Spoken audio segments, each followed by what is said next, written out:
Hello and welcome. This is the Outback Motortech Aprilia Tuareg 660 skid plate installation video. Let's dive in. I'm going to introduce the supplied parts as well as the recommended tools. So we have the skid plate and we have two front brackets, two M10 diameter Allen bolts, M8 diameter countersunk Allen bolts with washers and nylock nuts. And we have two rear brackets like so that also come with, the two brackets also come with washers, hex head bolts, and also four countersunk Allen bolts plus washers plus nylock nuts. The tools I'm going to be using: ratchet extension, 13 and 10 millimeter hex sockets, 5 and 8 millimeter Allen sockets, but you can also use Allen keys. And we have a 13 millimeter wrench or spanner. This one has the ratchet built in for only because on the right hand side there is a tight space, but you will see you can do without this, but this is what I'm going to be using. And then a 10 millimeter wrench or spanner, and here is the optional standard 13 millimeter wrench or spanner in case you don't have this one. So first off, remove the original skid plate if you haven't done so yet, as well as if you have the crash bars already mounted, remove the two bolts at the front. If you don't have crash bars, then don't worry about this. You may leave the brackets on or you can remove. It's your call. The original brackets, it may be, I think it's a good call to leave this in place because it offers additional shield for this canister. And then you can proceed by removing this bolt here and this bolt down here. Both hex head, 10 millimeter right there. Okay, remove those. So I'm going to begin with the front left side bracket. You can kind of see the shape. This is to avoid the water pump housing, or you can put the bolt through first. In case you're not installing our crash bars, you got to put the spacer in here. You will see this hollow part of the frame. You got to put the spacer in, and then the bolt. Don't forget the washer. So you can hand thread this in, spin it a few times, make sure that it's threading in kind of freely. Like this is easy. Okay, it has to go in easily. I could almost do it with just 2 fingers. You don't need to tighten it or pull it snug. Like this is too much. We need it to rattle or move a little bit more. So I'm going to back out the bolt a little bit.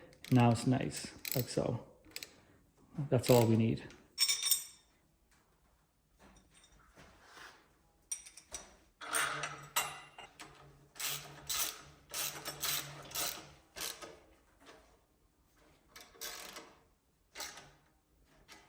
Okay, so this bolt's out. The original bolt, put it aside. Grab the hex head, put some medium strength Loctite on it. Grab the bracket, make sure that it faces inwards, and then line up those mounting holes and thread the bolt in.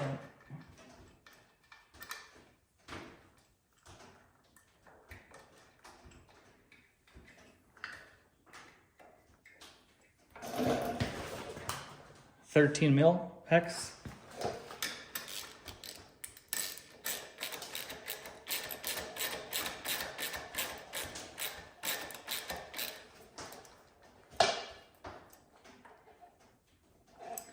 Don't need to tighten it too much. Make sure that there's some play to it.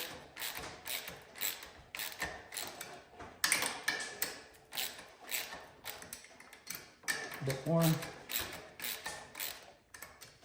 Like so, this is good. So this one's a little bit trickier. You got to reach in here to take the original bolt out.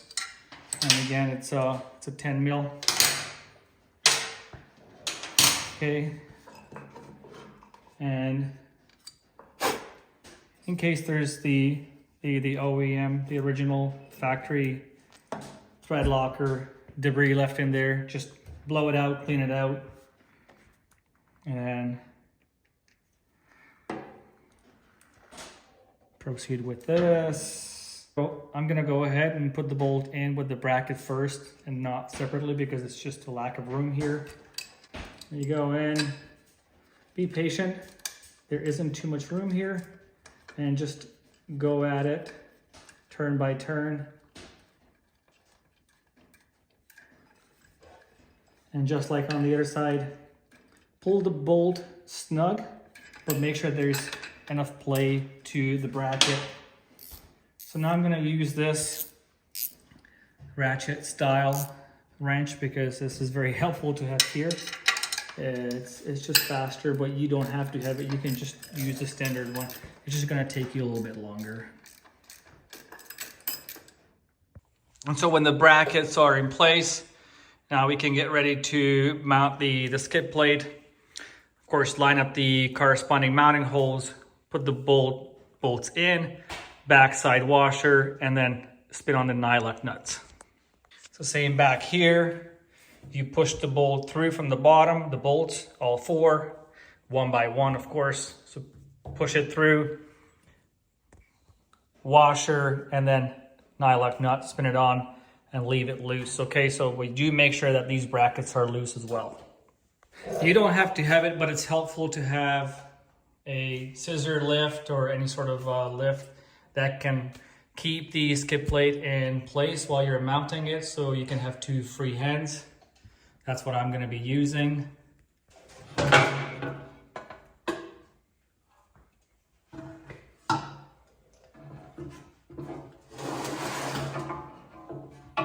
And this will make it so much easier.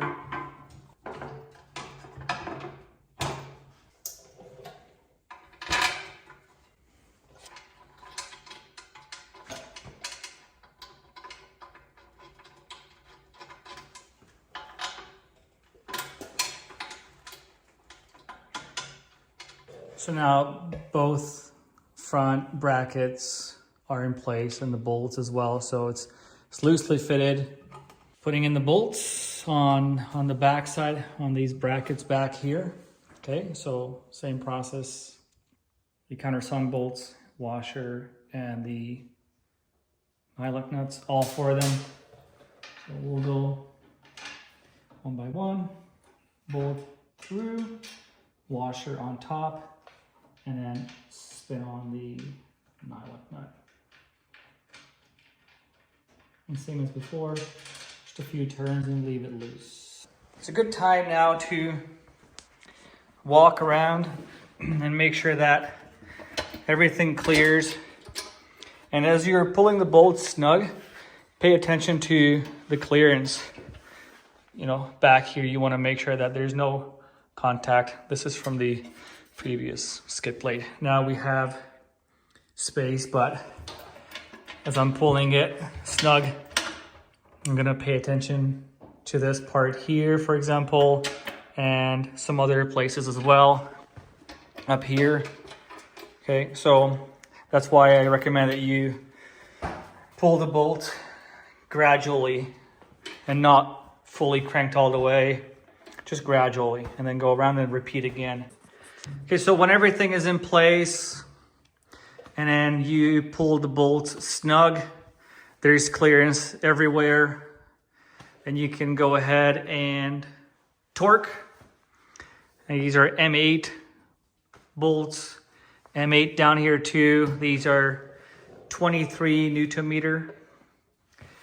And then we have this, and it's the same as well. Okay, so pretty much it. And for this, please refer to the OEM Aprilia torque value.